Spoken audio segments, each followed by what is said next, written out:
Natalie, Contessa, Jane, Kim, and Nicole, and all of iVillage, welcome into my home. You're probably wondering who this cat character is anyway. Well, to start, I am the CEO to the lives of these 4 little ones. I also am the co-founder of a small but successful business, and I author He Said, She Said blog. But those things aren't who I am, they're simply what I do. So why don't you kick back, grab a venti white chocolate. I'm the baby to 6 and always had a fight for attention. My first goal in life was to make my parents proud of my accomplishment. My second goal was to circle the globe on a ship. I was blessed enough to accomplish that goal. Now, as you can imagine, that single experience had a profound impact on myself as both a woman, as a parent.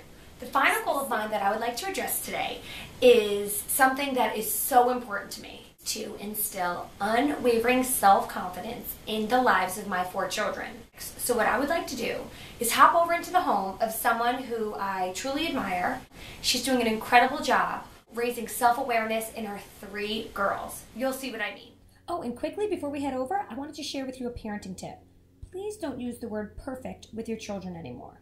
Instead, say to them, I see that you love to, whether it be do art or draw or dance, because the pressure that we place on our children to be perfect can really be dangerous. Welcome back. As I mentioned, I was going to hop on over to the home of a good friend of mine who I admire, Christy Carmano.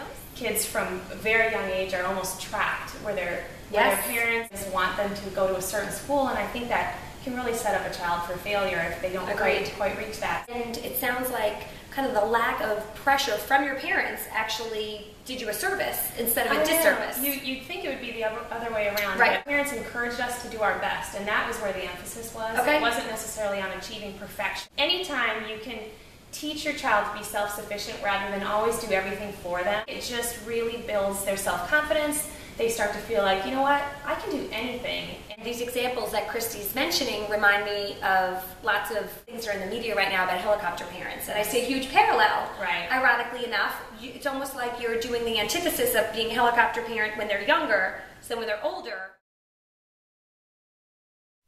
I am so excited to document how imperfect women are changing lives, one empowering relationship at a time. Oh, and one last thing before you go. I lost my mom just 4.5 months ago, and I still carry around tissues of hers that are used. I found them in her purse.